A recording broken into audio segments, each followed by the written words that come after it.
So let's start with the uterine cycle. So uterine cycle is divided into three phases. We have the menstrual phase, we have the proliferative phase, and we have the secretory phase. The menstrual phase, the proliferative phase, and the secretory phase. Something should start ringing to your mind. When you hear of the word proliferative, what is in your mind? Proliferative means building up, or when you are trying to rebuild, the uterus prepare the endometrium every month, and if implantation does not occur, it will shed off. So every month endometrium build up is occurring, and if nothing happen, if fertilization do not take place, it will shed off. So let's start with the menstrual cycle. The menstrual phase begins from day 1 to day 5th, and during this day 1 to day 5th, that is what we call the menstrual cycle. And what is happening? This is when the corpus luteum have degenerated to form the corpus umbilical. That time progesterone and estrogen are not secreted anymore, and since they are not secreted anymore, the endometrium starts shading off. So that blood you usually see in females, this is the phase. This is called, we call it the menstrual phase, whereby the endometrium, and sometimes it can be painful, and when it's painful, is due to crab or cranks or cracks.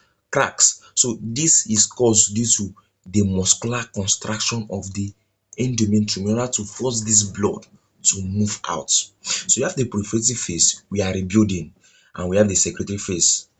This is where we have prepared the endometrium for implantation. It is now vascularized and nutrients filled with. So if nothing, or if implantation does not take place, it will shed off.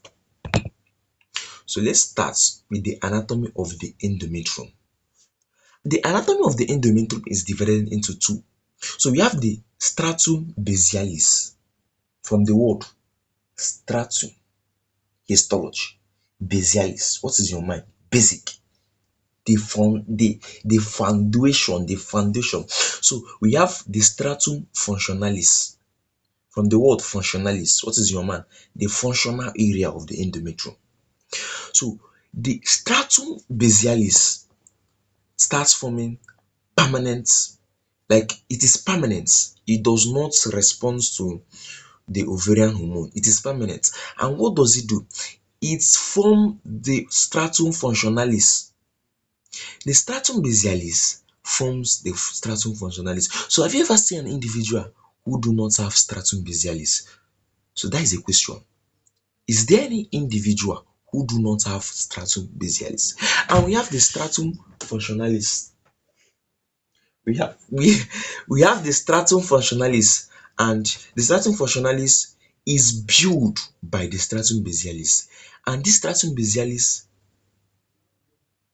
receive hormonal responses, and they start building this stratum functionalis. Just have it in mind, the stratum functionalis is built on top of all the stratum basialis. Now look at the stratum basialis from this region here, and this is now the stratum functionalis. This stratum functionalis is where implantation takes place, and this is what is shed off if implantation does not take place.